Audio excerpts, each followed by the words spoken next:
সম্মানিত সভাপতি, আমার প্রিয় ভাইয়েরা এবং আমার মা বোনেরা, আসসালামু আলাইকুম। আপনাদেরকে অনেক অনেক ধন্যবাদ। নানান রকম বাধা বিঘ্ন উপেক্ষা করে আপনারা সবাই আজকে সমবেত হয়েছেন। আপনারা এই উঠান বৈঠকে অনেকে আমি দেখছি যতজন বসছেন তার চেয়ে বেশি ভাই আমার দাঁড়ায় আছেন। একটু কষ্ট করি না, আজকে একটা দিন একটু কষ্ট করি।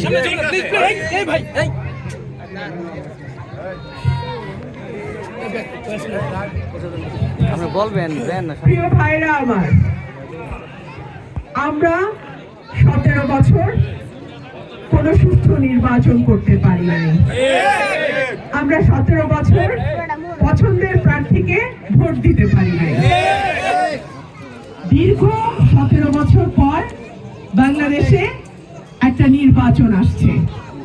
আমি আশা করব এই নির্বাচনে আমার এলাকার প্রতিটি ভোটার, 5 লক্ষ ভোটার আছে আমার এলাকায়, 19টা ইউনিয়ন।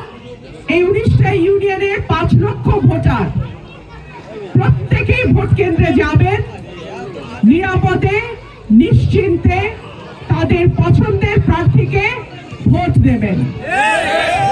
আমি আশা করব প্রশাসন, পুলিশ, আইন শৃঙ্খলা রক্ষাকারী বাহিনী, নির্বাচন কমিশন প্রত্যেকে যার যার জায়গা থেকে নিরপেক্ষভাবে একটা ভোটের পরিবেশ তৈরি করবে, যেই পরিবেশে যে কোনো দলের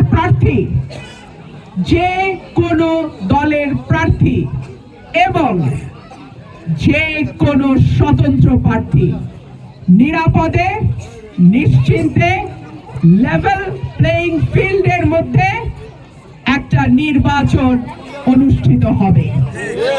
আমরা আশা করব কোন দলের প্রার্থী বা কর্মীরা অন্য কোন প্রার্থী বা কর্মীদেরকে কোন রকম কোন ভয় ভীতি দেখাবে না। আমি আশা করব প্রশাসন নিরপেক্ষ থাকবে, পুলিশ নিরপেক্ষ থাকবে, কমিশন নিরপেক্ষ থাকবে, সরকার নিরপেক্ষ থাকবে। আর যদি নিরপেক্ষতার কোনো ঘাটতি আমরা দেখি, 5ই আগস্টের কথা সবাই স্মরণে রাখবেন। সারা বাংলাদেশে যে 5ই আগস্ট হয়েছিল সেটা যে কোনো আসরেই কিন্তু হইতে পারে। প্রশাসনকে অনুরোধ করব, নিজের আইনের ভেতরেই আপনারা কাজ করবেন। প্রশাসনকে অনুরোধ করব, কোন প্রার্থীকে ডান চোখে আর কোন প্রার্থীকে বাম চোখে দেখবেন না। প্রশাসনকে অনুরোধ করব, বিনীতভাবে অনুরোধ করব, আইন সকলের জন্য সমান, আইনের প্রয়োগও যেন সবার ক্ষেত্রে সমান হয়।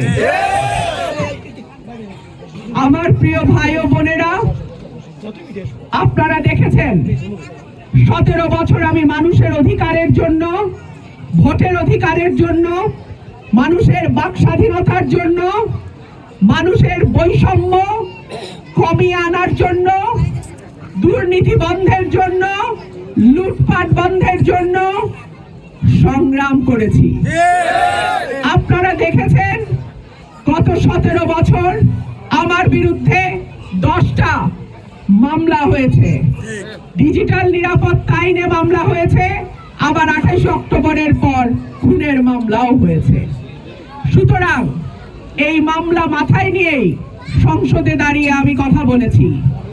এই মামলা মাথায় নিয়েই টেলিভিশনের টক শোতে আপনারা আমাকে সরকারের বিরুদ্ধে কথা বলতে শুনেছেন। এই মামলা হামলা মাথায় নিয়ে আমার বাড়ি ভাঙচুর হয়েছে, আপনারা দেখেছেন।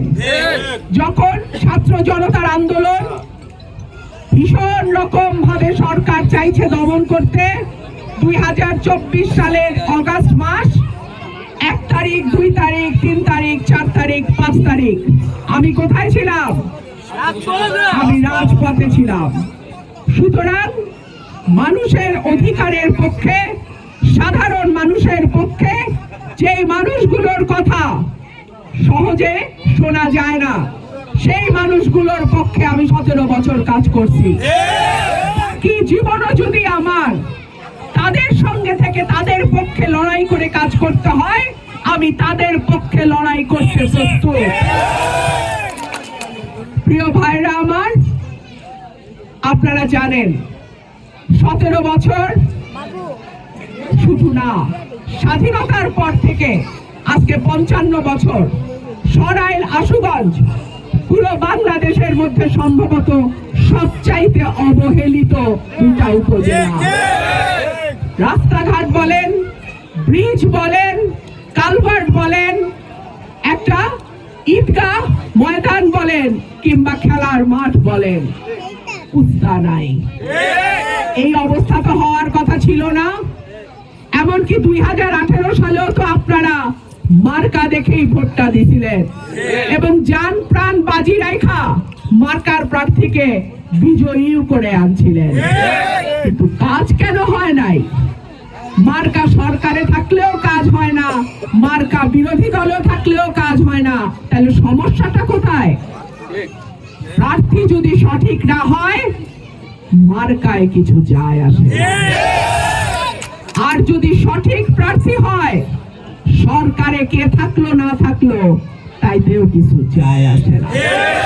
আমি নতুন প্রজন্মের ভোটারদেরকে বলবো, আমি তরুণ ভোটারদেরকে বলবো, এইবার যারা প্রথমবারের মতো ভোট দিচ্ছে আমার সেই ভাই বোনদেরকে বলবো, একই সঙ্গে আমি এলাকার যারা মুরব্বী আছেন, আমার চাচা, বড় ভাই, আমি আপনাদেরকে অনুরোধ করব, সঠিক মানুষকে নির্বাচিত করবেন। ইনশাআল্লাহ আপনার, আপনার পরিবারের, আপনার এলাকার, আপনার সমাজের, আপনার উপজেলার উন্নয়ন হবে। সঠিক মানুষকে নির্বাচন করবেন। হাসপাতালে গেলে ডাক্তার পাবেন, ওষুধ পাবেন। কেন বলছি? সরকারি হাসপাতালগুলোতে দেখা যায় ডাক্তার নাই, ওষুধ নাই, মেশিন নষ্ট, বাধ্য হয়ে বেসরকারি হাসপাতালে যে কয়েক গুণ বেশি টাকা দিয়ে একই চিকিৎসা আপনাদেরকে নিতে হয়।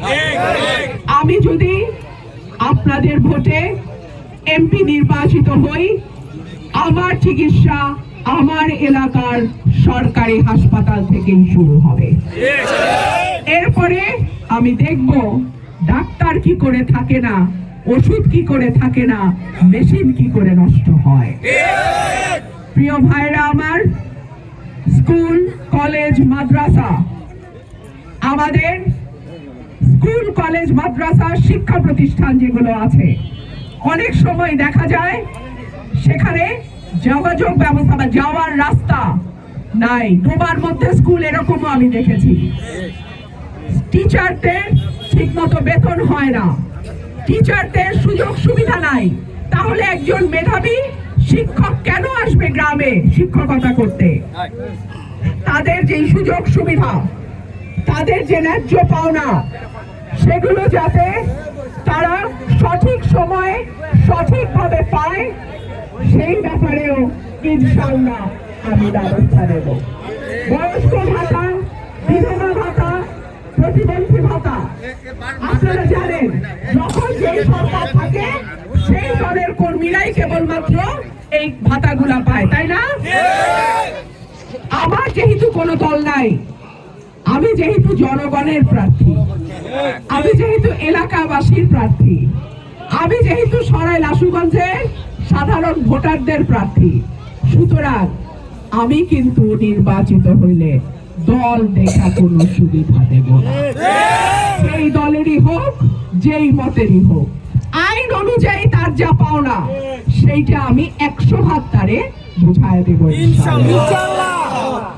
প্রিয় ভাইরা আমার, আমি অনেক তরুণ ভাইদেরকে দেখি কাজ নাই, এলাকায় চাকরি নাই, ব্যবসা করার মতো পুঁজি নাই, যদি তাদেরকে কিছুটা ট্রেনিং এর মাধ্যমে আমরা দক্ষতা তৈরি করতে পারি, ইনশাআল্লাহ এই ভাইরা আমার নিজের পরিবারের খরচ কিছুটা হইলেও বহন করতে পারবে।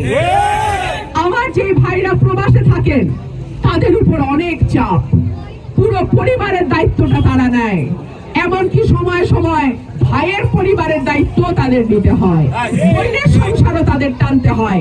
সত্য কি সত্য না? এই একটা মানুষের উপর কি পরিমাণ চাপ পড়ে একবার চিন্তা করছেন? এই মানুষটা যাতে ট্রেনিং এর মাধ্যমে দক্ষ জনশক্তি হয়ে বিদেশে যাইতে পারে, দালালের খপ্পরে না পড়ে, সেই ব্যবস্থা করে দেওয়ার দায়িত্ব আমাদের। আমার যে ভাইটা হয়তো প্রবাসে থেকে সংসারে খরচ চালাচ্ছে, তার সঙ্গে যদি আরো দুইটা ভাই যুক্ত হয় তাহলে সংসারটা আরো মজবুত হয় না? আয় রোজগার আরেকটু ভালো হয় না? সেই ব্যবস্থা ইনশাআল্লাহ আল্লাহ যদি আপনাদের ভোটে আমাকে এমপি নির্বাচিত করে সেগুলো আমি ব্যবস্থা করব। তবে আমার প্রথম কাজ হবে এলাকার রাস্তাঘাটের উন্নয়ন। এমন রাস্তা শীতকালে বালির ধুলা, ধুলার ধুলা, আর গরমকালে বর্ষাকালে প্যাক কাদা। তো এইটার মধ্যে তো কোনো সুস্থ মানুষ সুস্থ থাকতে পারে না। বয়স্ক মানুষ, প্রসূতি নারী, বৃদ্ধ মানুষ, তাদের কি অবস্থা? সুতরাং আমার প্রথম কাজ হবে এই 19টা ইউনিয়নের রাস্তাঘাটের উন্নয়ন, ব্রিজ কালভার্টের উন্নয়ন, এবং যাতে একটা দৃশ্যমান পরিবর্তন আপনারা দেখতে পারেন, ইনশাআল্লাহ সেই ব্যবস্থা আমি করব। প্রিয় ভাইরা আমার, আমি আজকে আর লম্বা করব না আমার কথা। আরো দুটা সভা আছে, উঠান বৈঠক আছে আমার। আপনারা আমার জন্য দোয়া করবেন। আর আপনাদের কাছে হাত জোর করে একটা অনুরোধ করি, 12ই ফেব্রুয়ারি আর মাত্র 20-22 দিন। 12ই ফেব্রুয়ারি কেন্দ্রের পাহারায় আপনারা থাকবেন। 12ই ফেব্রুয়ারি একটা ভোট যাতে কেউ জাল দিতে না পারে সেই লক্ষ্য আপনারা রাখবেন। 12ই ফেব্রুয়ারি আপনারা ভোটের আমানতটাকে রক্ষা করবেন। বাকি 5 বছর আপনাদের নিরাপত্তা, শৃঙ্খলা, উন্নয়নের আমানত আমি গ্রহণ করছি। আসসালামু আলাইকুম, সবাই ভালো থাকবেন।